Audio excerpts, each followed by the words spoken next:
Welcome along to the Dogs TV. This is Chasing the Dollar, a very special edition too, with the Nationals coming up Thursday night at Albion Park. A couple of cracking races, Tim. Very difficult to do the form. You've got a tough job, but some great racing. Yeah, a couple of really good races. Record prize money, $75,000 to the winner for both races. First time it's ever been that. And yeah, greyhounds from all around Australia coming together. Is hard to assess, but I think we've found a couple of winners. Well, we hope so. Now we'll find out what the markets are saying from Matt Jenkins through the course of our show here. And Matt, plenty of interest already in the Nationals. Thanks, Ben. Yeah, that's right. There's already been a couple of early moves. We'll have a look at those a little bit later on for Thursday night at Albion Park. Should be a very good night. Looking at those two Group 1s a little bit later on. Okay, well, let's get into it. We're going to get into the Sprint National Final first, and it is race number 6, Tim.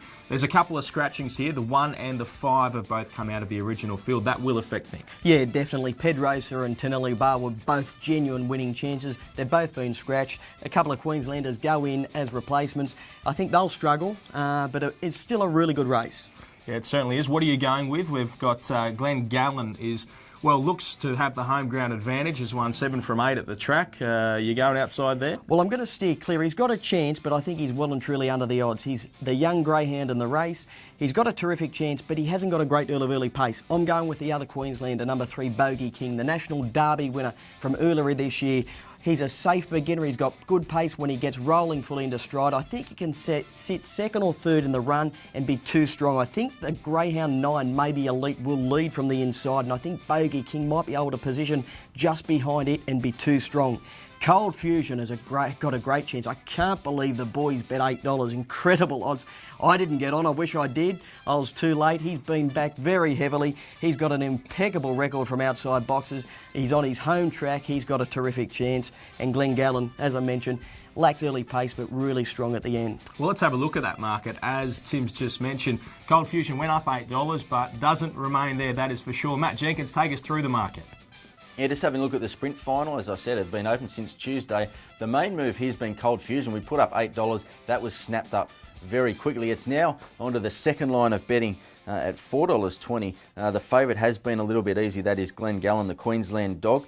Young up-and-coming pup too, but he is on the drift there, out to $2.80. On the third line of betting, Bogey King, it did open up a little bit shorter than that, but has drifted out there to $4.60. Alan Hertz won the Victorian final, is right in the mix at $5.50, and Mets Magic gets its chance. It's out of box 5. That is another genuine chance there at $6.50.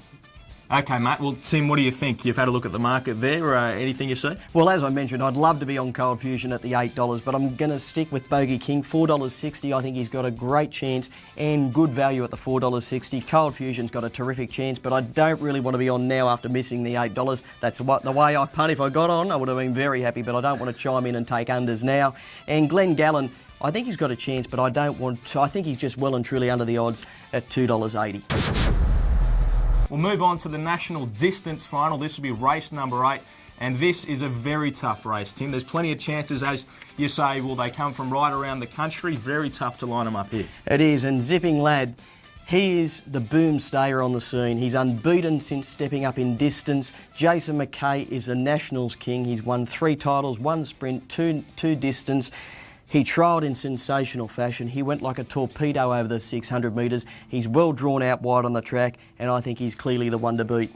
Right, he's clearly the one to beat. So you think that, are there any other big chances of beating him? There's some quality dogs here. Bobby Boucher, triple Group 1 winner. He's got a great chance. He's just been a little disappointing of late, but he does come back to Albion Park where he has performed really well. He won the Group 1 Albion Park Cup there.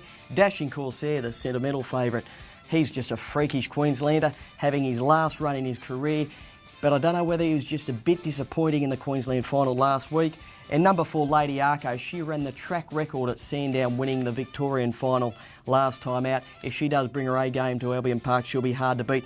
I think there's only 4 genuine winning chances, but I'm really keen on Zipping Lad. I think he is primed and ready to run. Geez, the locals would love to see Dashing Corsair get up, though. He has been an absolute superstar. He's back at home. It'd be the fairy tale. It really would, and he's been an incredible greyhound. He's had 125 runs. Unbelievable. He's won the most number of races at Albion Park, and there'll be plenty of Queenslanders cheering him on, and plenty of Australians, really. They would love to see him go out a winner. Yeah, certainly, but you'll be cheering on Zipping Lad. Now let's get to Matt Jenkins. Let's have a look at the market for the distance final.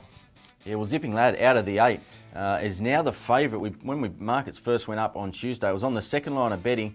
Bobby Boucher has really drifted in the market, $3.10. It's now out the gate. It's still in the market there, though, on the second line of betting at $3.50. It shares that with Dashing Corsair. The Queensland dog is also in the mix at $3.50. And Lady Arco, interesting runner here, the Victorian dog. It broke the track record at Sandown last start. There has been some money for it. And probably one of the best supported dogs apart from Zipping Lad there, but it is $5 into $4. Okay, well, thank you, Matt. There is the full market. Tim, anything else jump at you? Yeah, not really. They've got the market right. There's only 4 genuine winning chances in the distance final. I'm sticking with Zipping Lad, but I don't want to chime into anything under the 330 they're currently betting at the moment. Right, so there is a chance that we could have 2 New South Wales winners, do you think, as we go up there with a couple of good chances in the sprint of the distance? Oh, definitely. We did it last year in Adelaide, and Cold Fusion's got a terrific chance. I would be tipping him if I took the $8. He's on the Queenslander, though. Yeah, but $4.60 putting is all about value betting. Exactly right. $4.60 Bogey King. If I did get the $8 Cold Fusion, I'd be on there. But Bogey King at the $4, but I think we'll win the distance. Zipping Lad. Thank you very much, Tim. He's betting with his head. Thank you to Matt as well. Now, stay with us throughout the course of the week. We'll have all the coverage from the Nationals here on the Dogs TV.